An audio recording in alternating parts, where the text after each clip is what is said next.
Ito po mga kapatid at tayo po ay magpapatuloy dito po sa atin pong pag-aaral sa libro po ng First Kings. At nandito na po tayo sa chapter 4. So napag-aralan po natin yung patungkol po sa pagsisimula ng pagkahari ni Haring Solomon. Nakita po natin na nilinis po niya, 'di ba, yung kingdom sa pamamagitan po ng pagtanggal doon po sa mga tao na hindi po makakabuti, 'di ba, sa kanya pong ruling, mga tao na binigyan po niya ng pagkakataon, 'di ba, upang ipakita po sana yung kanila pong pakikiisa, pero instead na pakikiisa, 'di ba, yung kanila pong isinukli doon po sa kabutihan at kagandahang loob ni Haring Solomon, pagre-rebelde, 'di ba, pag-agaw doon po sa kanyang trono, ganun po yung nakita po natin. At nung natanggal po itong mga tao po na ito na maaring threat, 'di ba, doon po sa kanyang ruling, ay nakita natin yung talagang pagsisimula, 'di ba, ng kanya pong paghahari. Pero dito po sa chapter 3 na pag-aralan po natin mga kapatid, na meron ng start ng, alam mo yun, nag-i-start pa lang, 'di ba, itong si Solomon, pero may mga signs na tayo, 'di ba, na nakita dito po sa chapter 3, na kung saan ay maaring ito po yung magiging dahilan, 'di ba, ng kanya pong pagbagsak, Nakita po natin 'yan sa chapter 3. Pero magkaganon pa man ay ipinakita rin po sa atin ng scripture na sa mga kapanahunan po na 'yon na kung saan itong si Solomon ay merong signs of yung danger of falling. Nakita po natin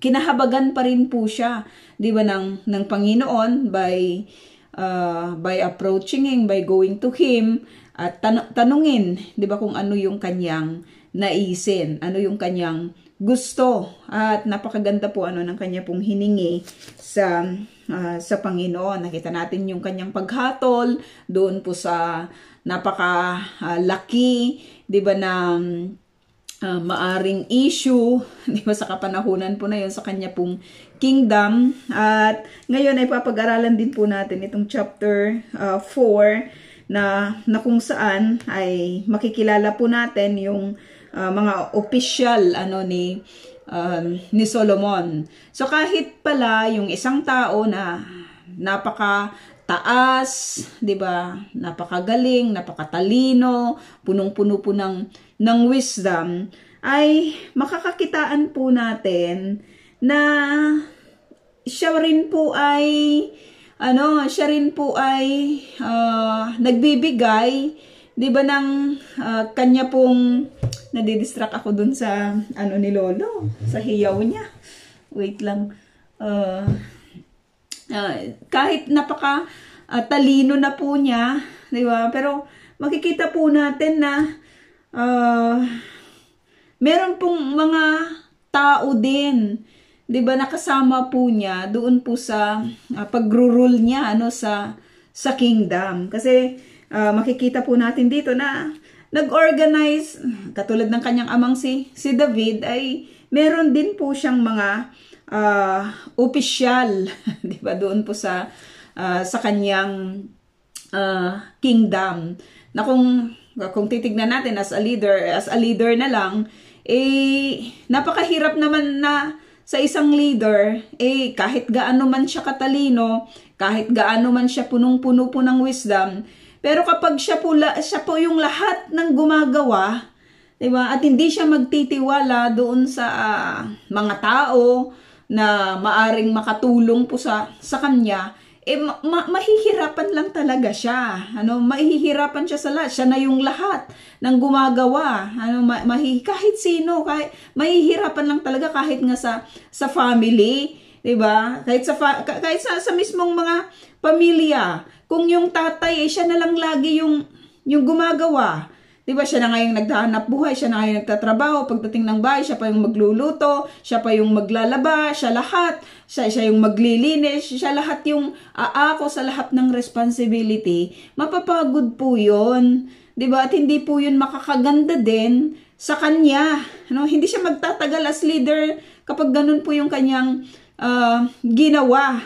Susuko at susuko, kung hindi man po yung kanyang lakas, ay yung kanya pong katawan. Kaya naintindihan ni Solomon na yung sa organization, 'di ba, ay importante po na meron po siyang mga taong makakasama din kahit gaano man siya kagaling, kahit gaano man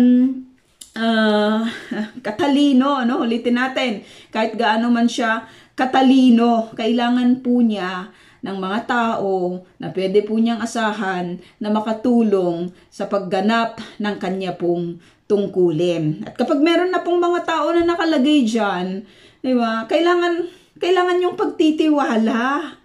Kailangan yung kanila pong paggawa, di ba, meron din po silang kalayaan na gumawa doon po sa mga bagay na naiatang, naibigay, di ba, sa kanila. Mapapagod lang talaga yung isang leader. Di ba? Na siya na yung lahat. Siya na lang talaga lahat. Di ba yung gumagawa. Si Solomon, grabe na yung kanyang wisdom. Pero makikita po natin na meron po siyang mga kasama. Di ba? Meron siyang kasama sa kanyang ruling. Sapagkat alam po natin na ang totoong wisdom ay hindi siya hindi siya self-reliant. Hindi siya, alam mo yun, makikita mo, i-open mo, makikita mo lang talaga na may kahalagahan din at may kabutihan din kung kayo ay gagawa, 'di ba, ng sama-sama, no? Mas madami 'yon, mas marami kayong pupwedeng gawin. Mas maraming po pwedeng gawin, 'di ba, kapag sama-sama. Tingnan natin mga kapatid, kasi bakit kailangan pa nating malaman yung mga pangalan ng mga tao po na ito, 'di ba, na official po nitong si Solomon. So hindi lang basta ito na isulat sa atin sa scripture without any reason, no? Without any reason. Hindi lang basta pampadami lang, 'di ba, ng naisulat sa scripture. Pero may dahilan po ang Panginoon kung bakit sang mga kapanahunan po na ito ay yung page na ito ng scripture ay atin pong papag-aralan. Hindi man natin sila kilala, hindi man natin kilala yung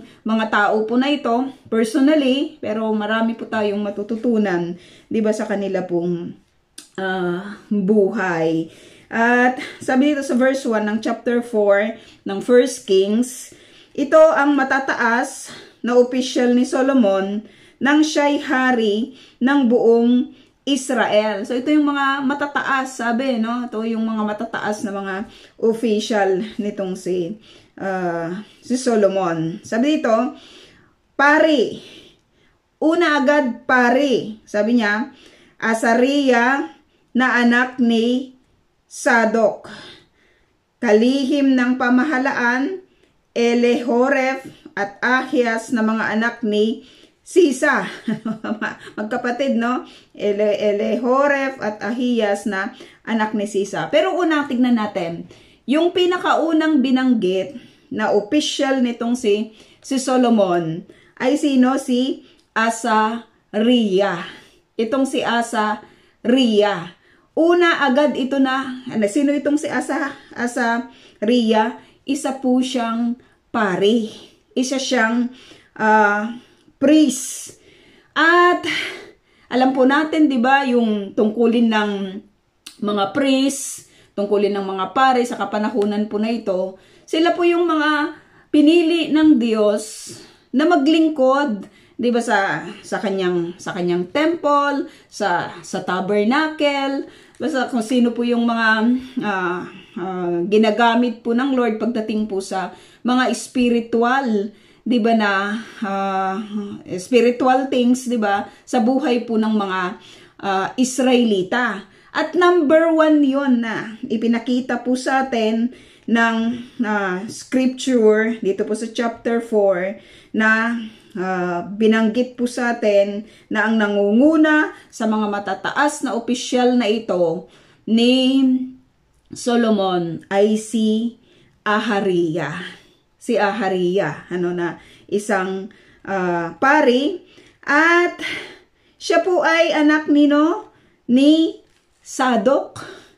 So, very familiar po itong si Sadok sa atin kasi ilang beses na rin po nating nakita at napag-aralan, 'di ba, yung kanya pong pangalan. Pero kung babalik tanawin po natin yung atin pong napag-aralan sa 2 Samuel 8:15 compared doon po sa mga officials ni David, makikita po natin na meron pong pagkakaiba doon po sa kanila pong pagbanggit ng kanila pong mga officials. Dito sa 2 Samuel chapter 8 verse 15, ang sabi po dito, naghari si David sa buong Israel, ipinatupad niya ang batas at pinairal ang katarungan. 16, ginawa niyang pinuno ng hukbo sino yon?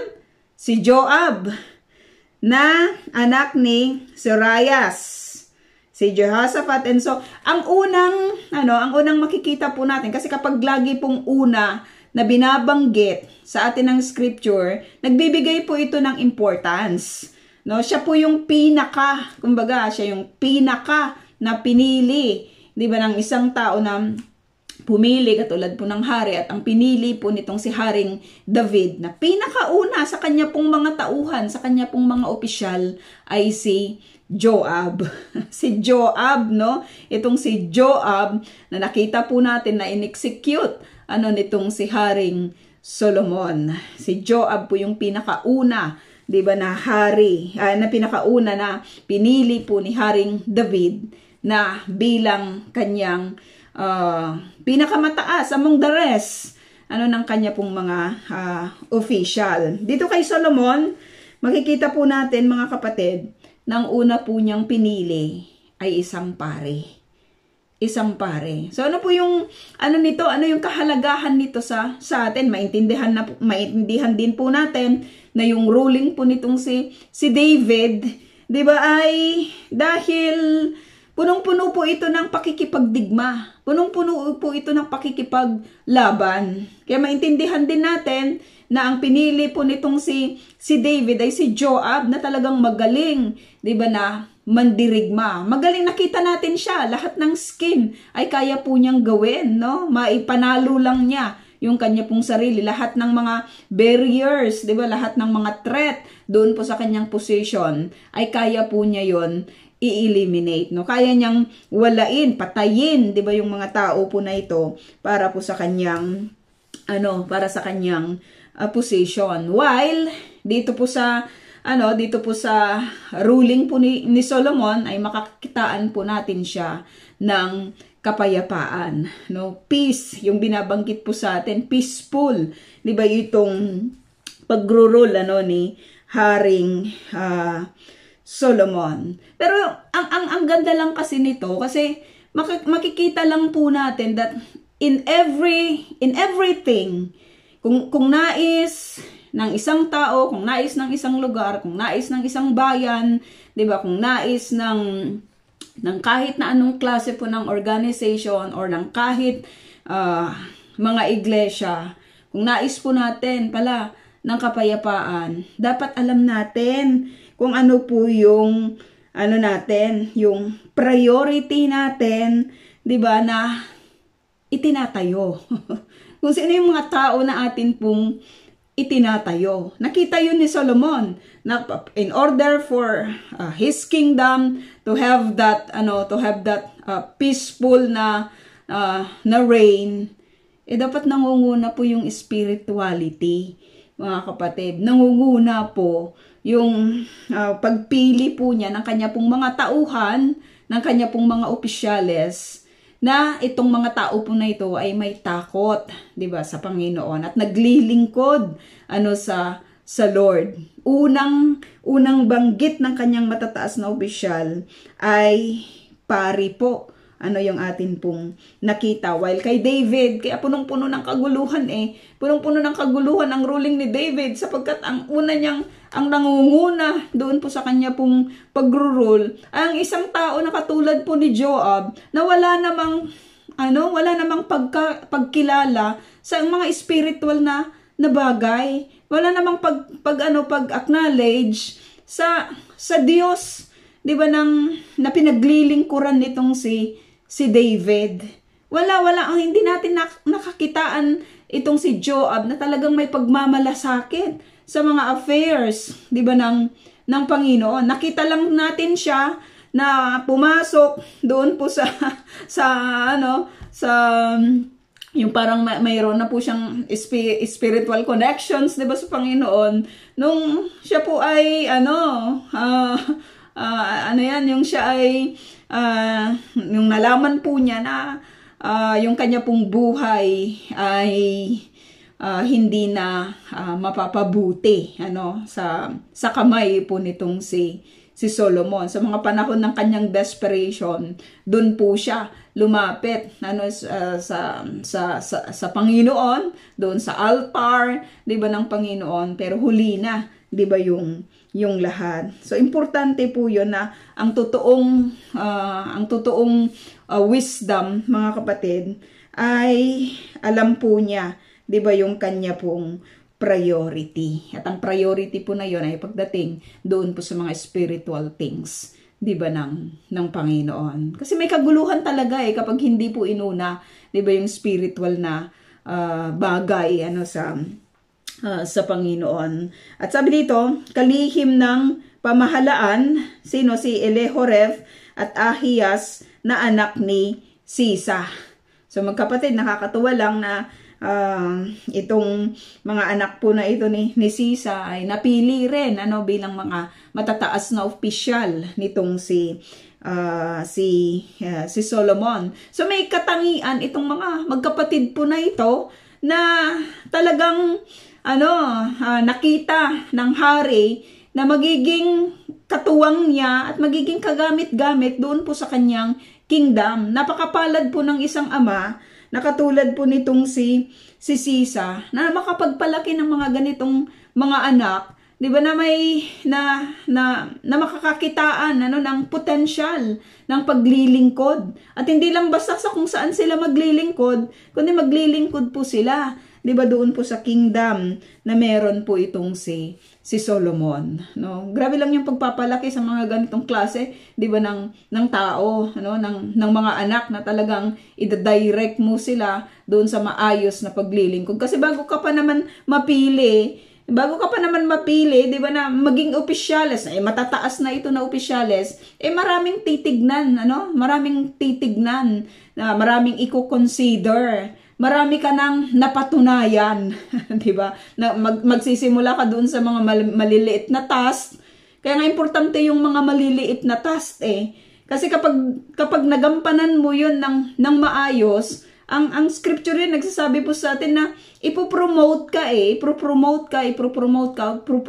hanggang sa lumaki, 'di ba, yung iyong nasasakupan. At itong si Elihoref at itong si Ahiyas ay pangalawa. At pangatlo, doon po sa mga taong pinili, 'di ba, na Haring Solomon bilang kanyang matataas na opisyal. Tagapag-ingat ng mga kasulatan. So may kanya-kanya silang gawain, 'di ba, mga kapatid? May kanya-kanya silang gawain. Itong tagapag-ingat ng kasulatan, hindi siya po pwedeng makialam sa mga sa mga trabaho ng mga kalihim ng pamahalaan. Pwede sigurong mag-usap-usap, pero alam mo 'yun, napakahirap. Ewan ko if you already experience it, 'di ba, na napakahirap yung sa field ka na ito inilagay, tapos ang pinagtutuunan mo ng pansin ay yung field ng iba. 'Di ba? Mag-focus ka doon sa kung saan ka inilagay, 'di ba? At ano ka doon, mag-prosper ka doon, no? Dapat ganun kasi magiging accountable kayo, 'di ba? Pagdating ng panahon doon sa outcome ng inyong trabaho, no? Sa outcome ng kanila pong trabaho. At itong tagapag-ingat ng mga kasulatan, eh, kung busy siya sa mga affairs ng patungkol sa mga issue, 'di ba, ng mga secretaries ng kingdom, hindi nila mapagtutuunan ng higit na pansin or pagpapahalaga yung mga trabaho na nailaan, 'di ba, sa kanila. Sino itong tagapag-ingat ng kasulatan? Itong si Jehoshaphat, sabi dito, na anak ni Ahilod. No? Sabi dito, pinaka mataas na pinuno ng hukbo. So may itong armies nitong si Solomon, meron ding official na pinakamataas na kanya pong inilagay. At ito nga, si Benayas, ito yung pumalit kay Joab, na anak ni Joaida, sabi dito. At ang mga pari ay sina Sadok at Abiatar. Ang mga pari ay sina Sadok, sabi dito, mga Sadok, that means to say, nauna po itong si Sadok, so mas mataas po, 'di ba, yung kanya pong katungkulan kaysa dito po kay Abiatar. Pero parang may problema dito, no?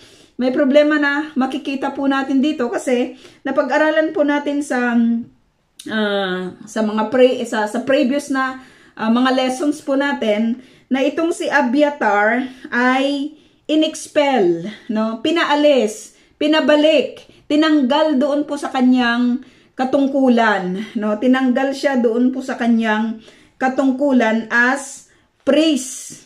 Pero makikita pa rin po natin dito na nabanggit pa rin po, 'di ba, yung kanya pong pangalan next to Sadok.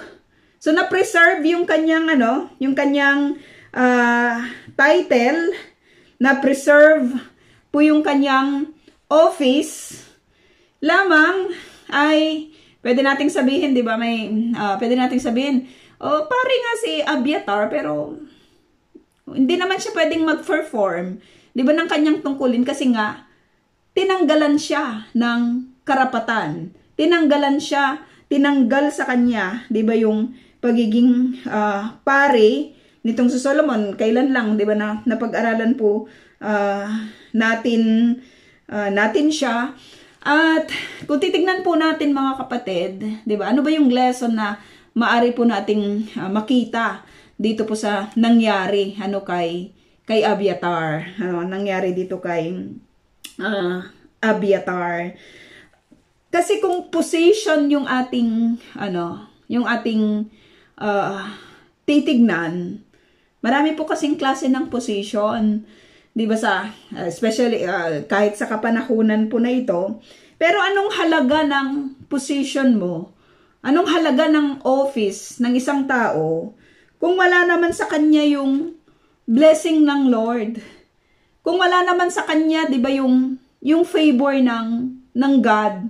Katulad po nitong si Abiatar, nandyan yung kanyang office na ipagbigay alam sa atin na yung mga pari at ng mga pari na kasama doon po sa mga matataas na official po nitong si Solomon ay nandyan, pero absent yung tao.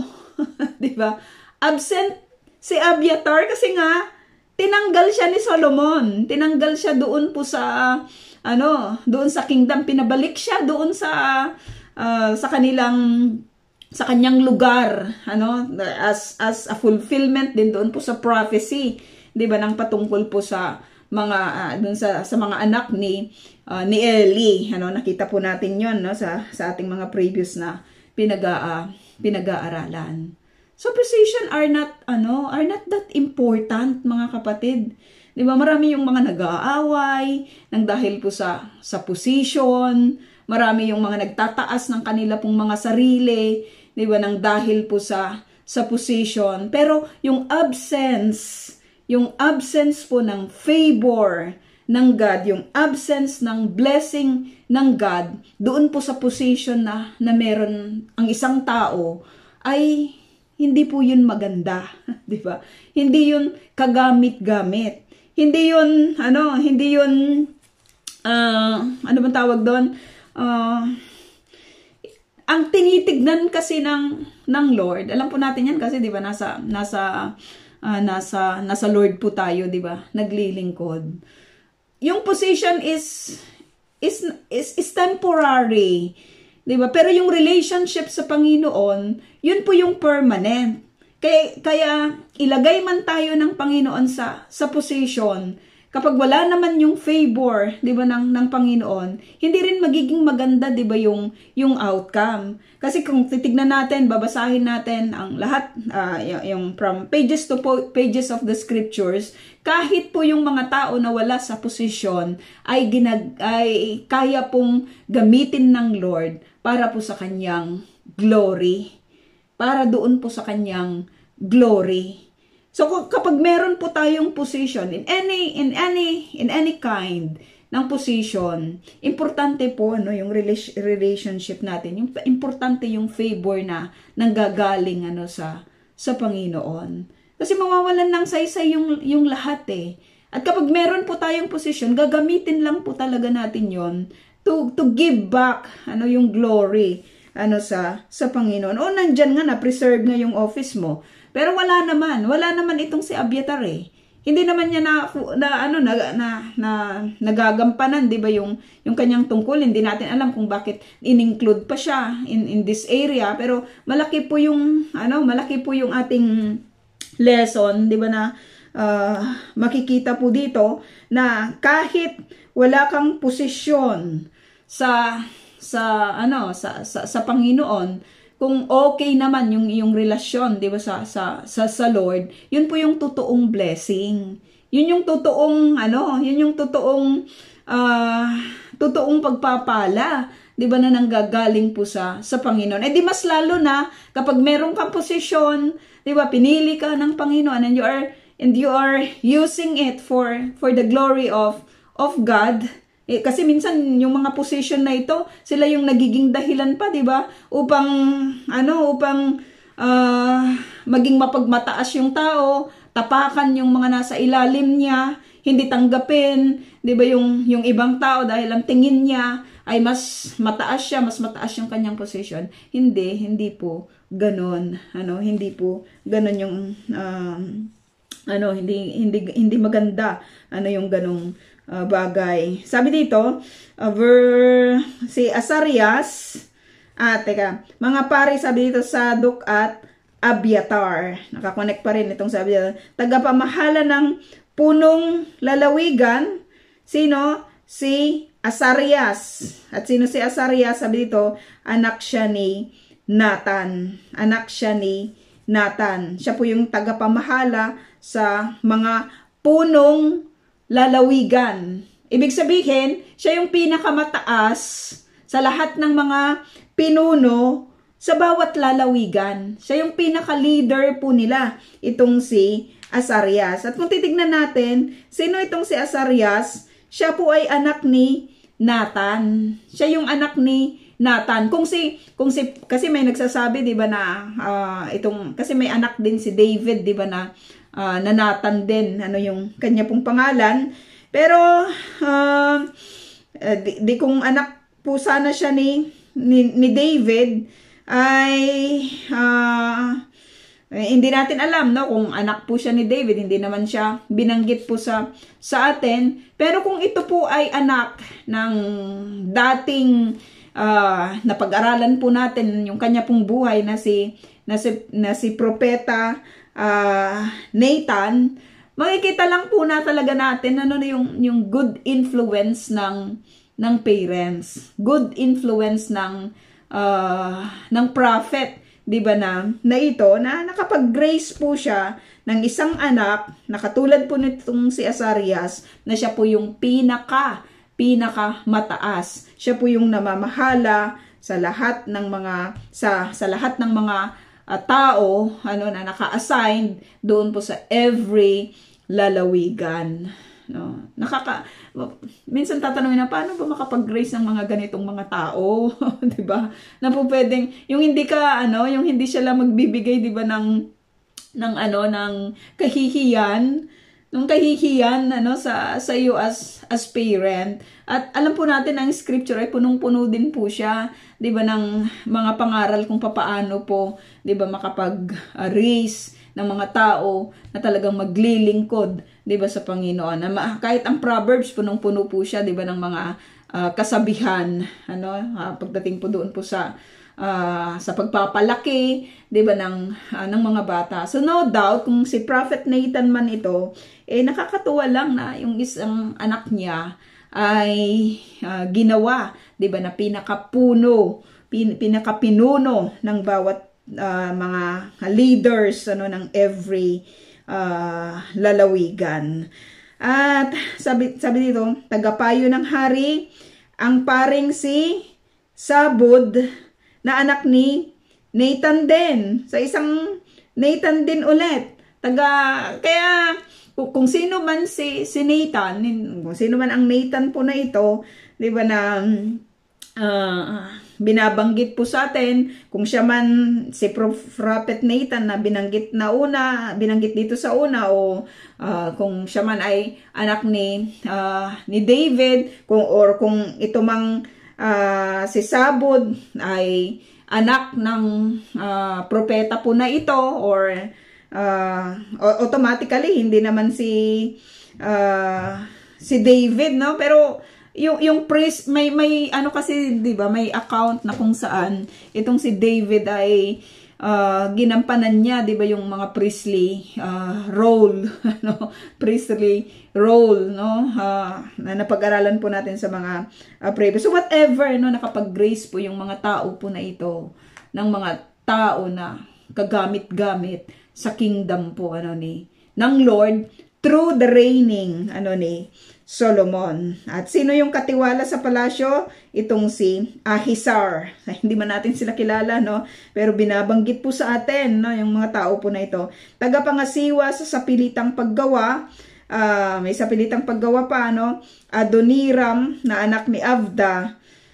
Adoniram na anak ni Abda. Sapilitang paggawa, I don't know kung bakit may mga ganitong mga naipagbigay alam po sa atin, pero makikita po natin mamaya, mga kapatid, as we go on, kapag tayo po ay na-touch po natin yung area po na yan, makikita po natin na hindi rin perfect yung ruling nitong si Solomon, kahit doon po sa kanya pong pagsisimula pa, kahit gaano pa siya, kahit sinasabing humingi siya ng wisdom, 'di ba, sa Panginoon. Pero kahit naman ibigay kasi ng Lord yun, kung yung puso mo naman merong other agenda, kung yung isip naman ay may other agenda, at yun yung sinusunod po ng tao, talagang destruction po yung kahahantungan. Sabi dito, naglagay din si Solomon ng 12 punong lalawigan. Bawat buwan, isa sa kanila ang nag-iipon at nagpapadala ng pagkain para sa hari at kanyang sambahayan. Ito ang kanilang mga pangalan. Ito ang kanilang mga pangalan. So binabanggit din po sa atin kung sino po yung mga tao po na ito, 'di ba, na ginawa po ni Solomon na 12, sabi dito 12 punong lalawigan. At sila po yung mga tao na kung saan, sabi dito, nag-iipon at nagpapadala ng pagkain para sa hari at doon po sa kanyang sambahayan. Ito ang kanilang mga pangalan: si Ben-Hur sa kabundukan ng Ephraim, si Ben-Deker ang sa Makas, sa Albim, Bet-Semes at Elon-Behanan. So, at Ben-Hesed sa Arubot, sa kanya rin ang Soko, at ang buong lupain ng Hefer. Sa kataasan ng Dor, si Ben-Abinadab na manugang ni Solomon, asawa ni Tafat, Sabi dito, si Baana, anak ni Ahilod, ang sa Taanak at Megiddo, sa kabila ng Yoknam. Sakop din niya ang buong Betshan, sa ibaba ng Jisreel, buhat sa Betshan hanggang sa Abel Mehola na nasa tabi ng Saretan. Si Ben-Gever ang sa Ramot Galaad.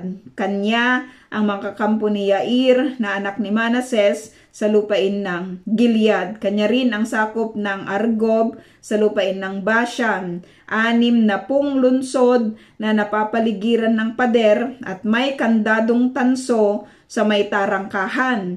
Sa Mahanaim naman ay si Ahinadab na anak ni Ido at si Ahimaas, asawa ni Basemat na anak ni Solomon. So may mga ano din dito, no?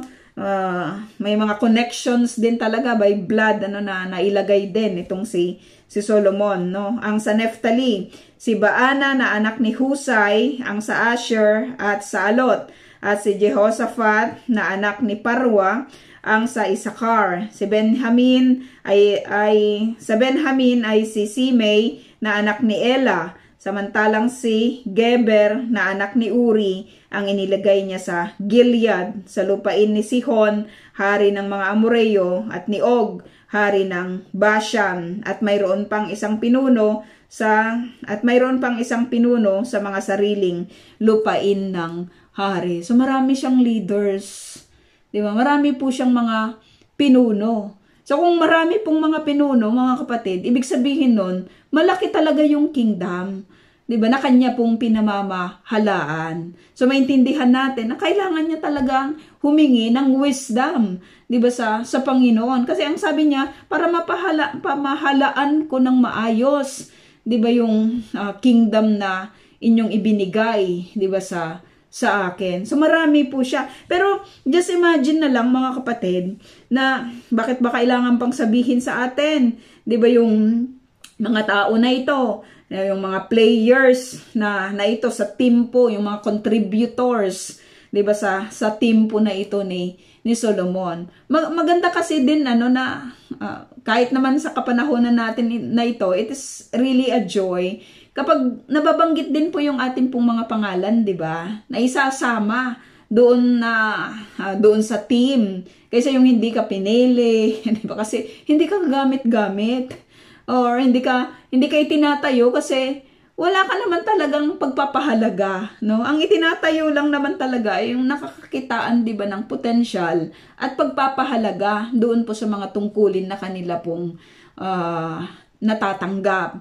Ano, at itong mga tao na ito ay inisa-isa. Kahit si Paul, may mga sulat po siya na ganyan, na nag-i-include po siya, 'di ba, ng mga tao na talagang pagpapala din sa kanya sa ministry.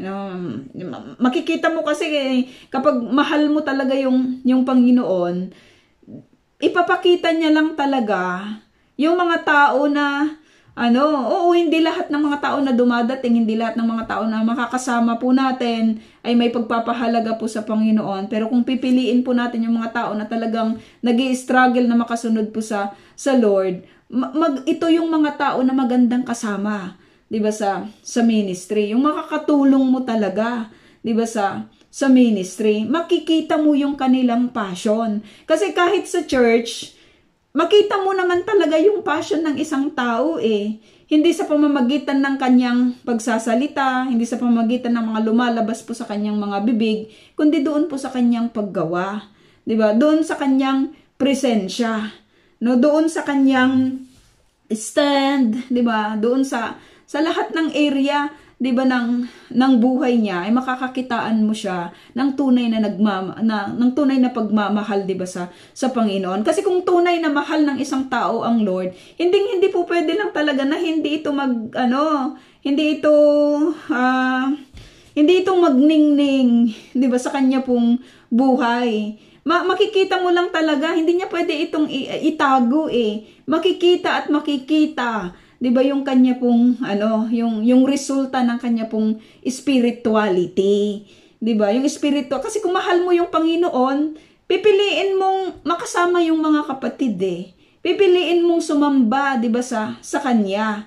pipiliin mong gumanap ng mga tungkulin, 'di ba, na ipinagkatiwala sa iyo ng Panginoon. Kasi sa pagbabasa mo na lang ng salita ng Lord, tuturuan ka na ng banal na espiritu kung tama yung connection mo, 'di ba, sa Panginoon, kung ano yung ipa-priority mo sa buhay po na ito. At itong mga tao na ito, nakita po natin na binanggit po sa atin, nakasama po sila, contributor din po sila, players din po sila sa team nitong si Solomon.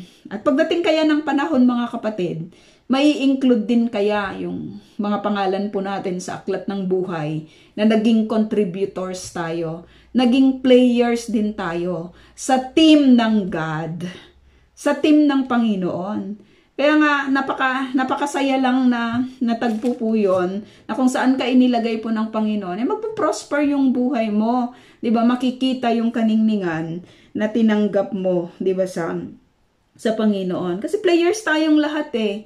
Contributors tayong lahat. Depende lang kung saan ka nagko-contribute. Sa concern ba ng Panginoon? Sa affairs ba ng Lord? O sa mundo? Or sa mundo. Dapat makakitaan po tayo na sa Lord po tayo naglilingkod. Sabi dito, 20, parang buhangin sa tabing dagat, sa dami ang mga mamamayan sa Juda at Israel. Grabe yung description ng scripture, parang buhangin, hindi mo kayang bilangin ang buhangin. 'Di ba? Napakahirap namang bilangin ang buhangin, pero ganun po inihalin tulad karami yung mga mamamayan sa Juda at Israel. So it's a blessing. It's a blessing lang talaga, kasi kailan lang sa mga una-una po nating mga pag-aaral, maliit lang po sila. Kukunti lang po sila. Diba? Pinili po sila ng Lord, hindi dahil sa marami po sila, pero dahil sila yung kukunti. Sila yung pinakamaliit.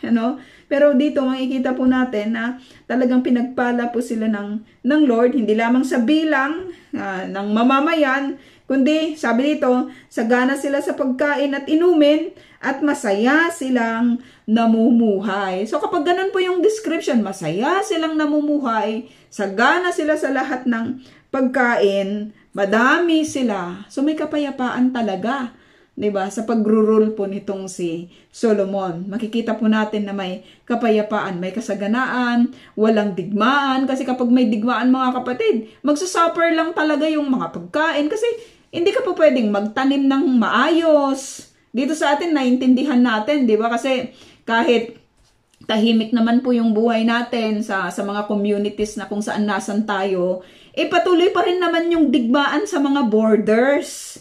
At marami po yung naapektuhan. Minsan sino yung kausap ko? May nagtanong sa akin, kung kumusta dito, kung may mga tourist na ba. Di ba wala. Kukunti lang yung mga nakakapasok ngayon sa Israel dahil sa digmaan. Takot ang mga tourist na pumunta, di ba malaking din yan, malaking income din ng government yung tourist. At namumroblema, nagtaas na yung lahat ng bilihin. 'Di ba?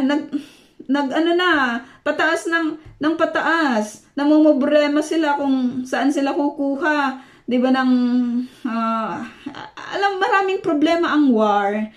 'Di ba? Napakaraming problema kapag may mga digmaan. Pero dito, sa ruling po ni Solomon, makikita natin, sagana sa lahat ng bagay. May kapayapaan, napakagandang manirahan, 'di ba, sa isang lugar na kung saan may kapayapaan. Sabi dito, napasa ilalim sa kaharian ni Solomon ang lahat ng kaharian mula sa ilog Euphrates hanggang sa lupain ng mga Filisteo at hangganan ng Ehipto. So binanggit sa atin 'yan ng scripture, 'di ba, sa Genesis 15 verse 18. Binanggit na 'yan sa atin ng Panginoon na yung paghahari ng ganito ay mula dito sa ilog Euphrates. Nabanggit na sa atin 'yan, nung nag-aral po tayo sa Genesis, sa book ng Genesis. At ito nagkaroon po ng fulfillment ulit sa buhay po ng paghahari ni Haring Solomon. Anong ginagawa ng mga ng mga places na ito? Nagbabayad sila ng buwis at naglilingkod sa kanya habang siya'y nabubuhay. Habang siya'y nabubuhay. Pinag-aawayan po nila yung Israel, di ba, kung sino ba talaga yung may-ari. Kung yung mga Palestinians ba o kung yung mga Israeli, yung mga Hudyo. Sino ba talaga ang nagmamay-ari sa buong mundo? Sino ba talaga yung sino ba yung dapat i-credit, 'di ba? Sa kung sino talaga yung may-ari. At tayo naintindihan natin na walang pag-aari ang tao. Ang tanging nagmamay-ari sa lahat ng bagay is the Lord.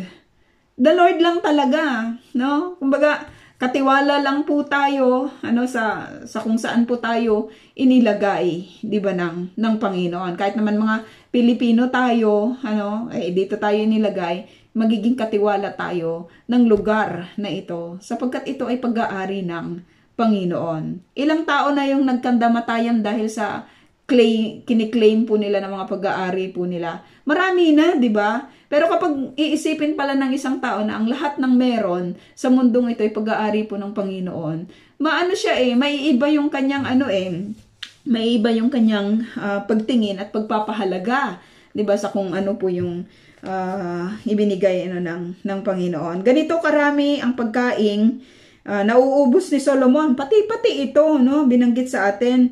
At ang kanyang mga tauhan, araw-araw, harinang mainam, 150 kaban. Grabe araw-araw. At sabi dito, harinang karaniwan, 300 kaban. Ulo ng pinatabang baka, 10 nito ay bakang galing sa pastulan, 100 tupa. Bukod pa ang mga usang malalaki at maliliit, mga usang gubat at mga gansa. So, sagana sila talaga sa pagkain. Sana all, no? Sana all lang talaga ay may ganitong kasaganaan, di ba, sa pagkain. Masagana naman talaga ang isang lugar kung ang nagre-reign ay taong puno ng wisdom. Taong puno ng wisdom. At ang wisdom na yun, alam natin saan nanggagaling? Sa Lord. Kasi kung wisdom lang ng taong papairalin, kaguluhan yung kaguluhan yung kung katalinuhan ng tao, 'di ba, yung papairalin, kaguluhan yung magiging resulta nun. Kasi ang dami-daming matalino dito po sa mundo, pero hanggang ngayon ay marami pa ring mga kaguluhan, 'di ba, na nangyayari. Unlike kapag wisdom po ng Panginoon ang i-impart or i-rule, di ba, ng isang tao na pinili po niya, ay mas magiging maganda at sagana, di ba, yung buhay. Sakop, verse 24, sakop niya ang lahat ng lupain sa kanluran, sa ilog Euphrates, buhat sa Tifsa, hanggang sa Gaza. Hanggang sa Gaza, no? Intindihan natin ang Gaza sa kapanahunan po na ito.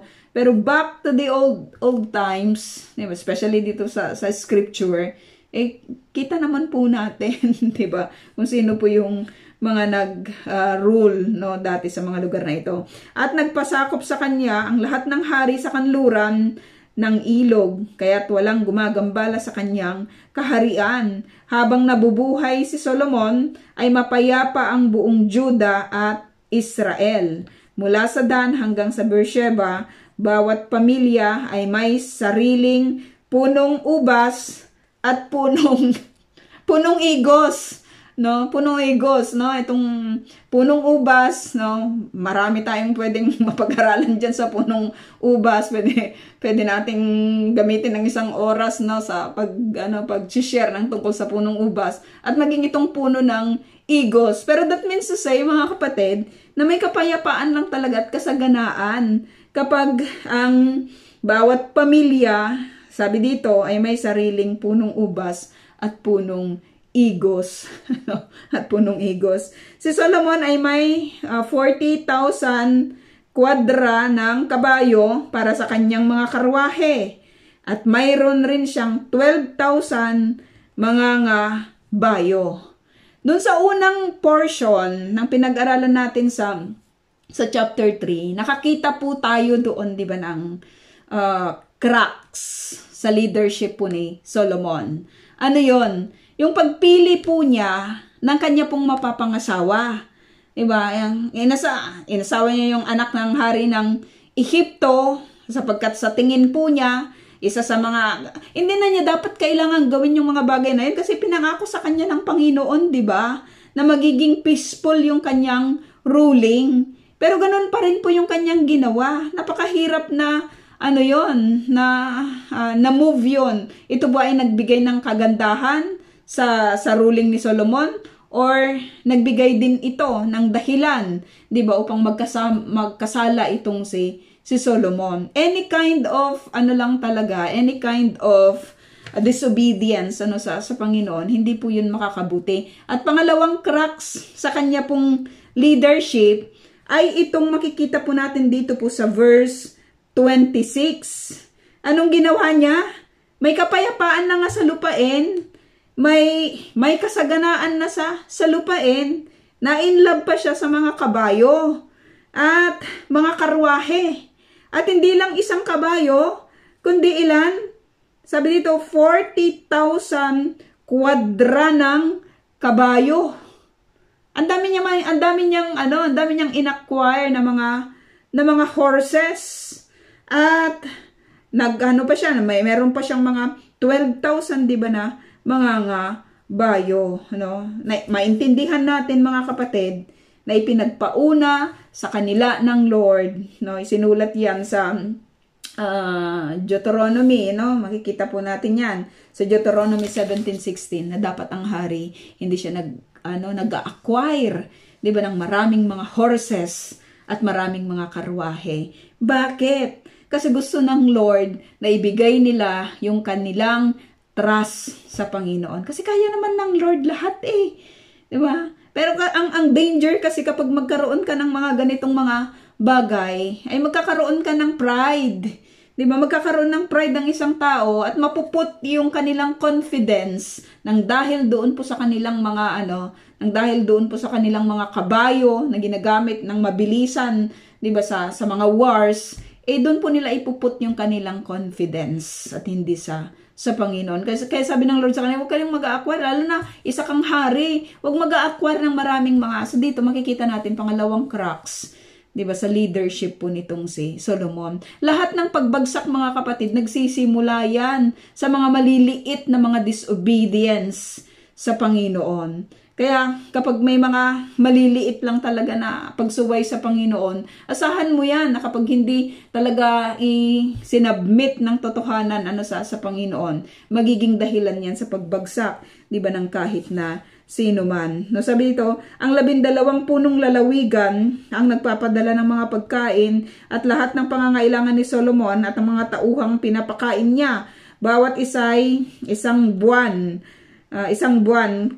kailan may hindi sila nagkulang. Sila rin ang nagbibigay ng sibada at dayami para sa mga kabayong sasakyan at pangkarwahe. Pinapadala nila iyon kung saan kailangan. Gastusin pa ito Gastusin pa. Bakit kailangan mo, Solomon, ng mga kabayo? Gastusin pa yan doon sa kingdom.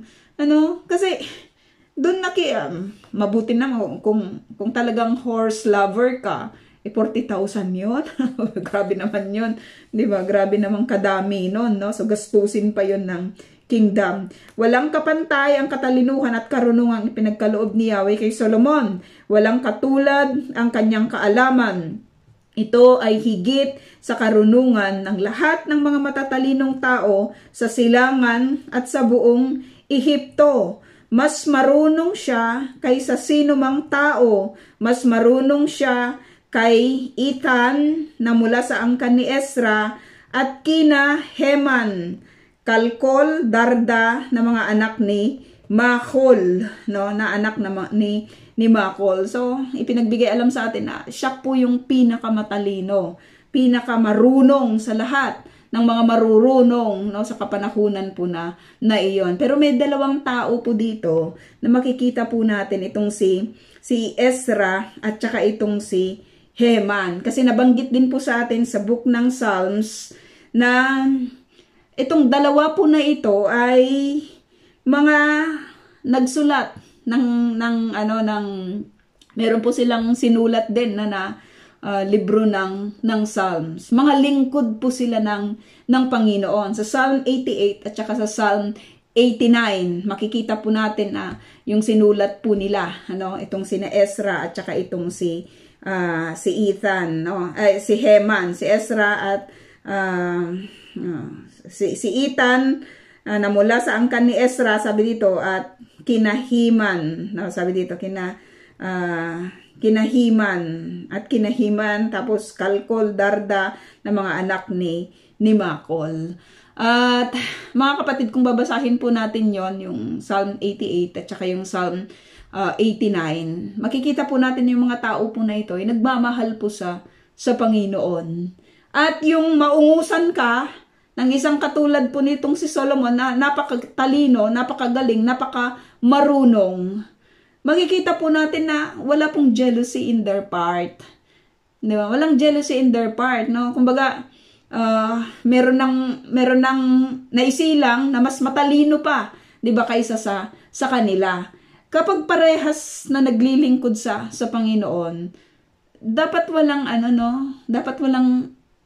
jealousy lang talaga. Ano ngayon kung mas marunong itong si Solomon, 'di ba? Ano ngayon kung mas marunong siyang mag-play sa akin, 'di ba, ng instrument? Ano ngayon kung mas marunong siyang umawit sa akin? Ano ngayon kung mas marunong siyang mamahala, 'di ba, ng iglesia kaysa sa akin? Marami kasi yung mga tao na anong tawag doon? Yung nagagalit sila kapag nauungusan sila, Yung mga taong hindi confident, 'di ba, sa kanilang sarili. Pero tayo po ng mga lingkod po ng Panginoon, it will always be our joy kapag meron pong itinayo ang Lord na mas marunong kaysa sa atin.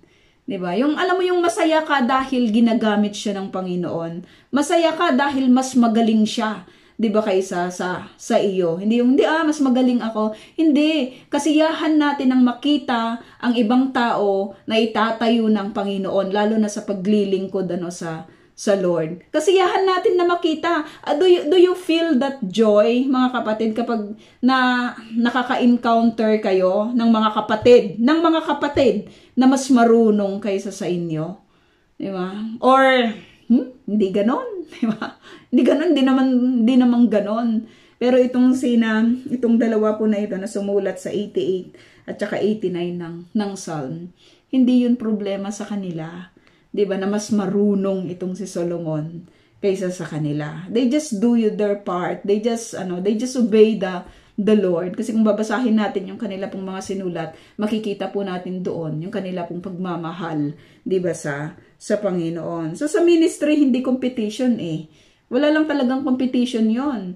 Tulungan 'yon, kasi sa end naman ng ministry natin, si Lord naman yung magbibigay ng kanyang desisyon kung siya ba ay nalugod sa ating paglilingkod. Hindi yung mga tao. Kasi sinang-ayunan ako ng mga tao. Hindi. Walang ganon, no? Si Lord yung higit na nagbibigay sa atin, di ba, ng pagpapahalaga. Siya ang may akda, sabi dito, sino? Si Solomon. Siya ang may akda ng 3,000 salawikain. Kumatha rin siya ng 1,005 mga awit. Ilan na yung sayo, Sister May Grace? Ilang libo na yung mga ginagawang salawikain or yung mga hugot mo sa buhay. Si Solomon, meron siyang sabi dito, kumatha rin siya ng 1,005 mga awit. Nakapagpapaliwanag siya tungkol sa lahat ng uri ng halaman, mula sa cedar ng Lebanon hanggang sa hisopong tumutubo sa pader. Naipapaliwanag din niya ang tungkol sa mga hayop na lumalakad o gumagapang sa lupa, gayon din ang tungkol sa mga ibon at mga isda. Dinadayo siya ng mga hari sa buong daigdig upang makinig sa kanyang karunungan. Pinapapunta rin niya sa kanya ang maraming mga tao upang siya'y mapakinggan. Napakasarap kayang makasama ang mga taong matatalino. Kasi, 'di ba, marami tayong natututunan sa kanila. Dahil nga yun po yung kanilang gift, 'di ba, sa Panginoon. Yung katalinuhan na nagmumula sa Panginoon. 'Di ba, yung katalinuhan na hindi lang basta inacquire dito sa mundo, kundi talagang ipinagkaloob sa kanila 'di ba ng Panginoon. Napakasarap makasama yung mga tao po na yun kasi hindi boring yung usapan, 'di ba? Marami kang matututunan at kasiyahan sana natin ang makita or makasama na sa bawat potential, 'di ba, ng isang tao, kapakinabangan po 'yan, 'di ba, sa gawain po ng Panginoon. Enough po yung sunshine, 'di ba? Para sa lahat. Hindi natin kailangan makipag-unahan, 'di ba? Sa sikat ng araw kasi enough po 'yun para sa everybody. That means to say, hindi natin kailangan makipag-compete, 'di ba, sa bawat isa, no? Ang kailangan natin ay magtulungan, 'di ba, para sa glory ng Lord. So whatever be your gifts, gamitin po natin for the glory of God. So erag to po mga kapatid at itatype ko na lang po yung ating question.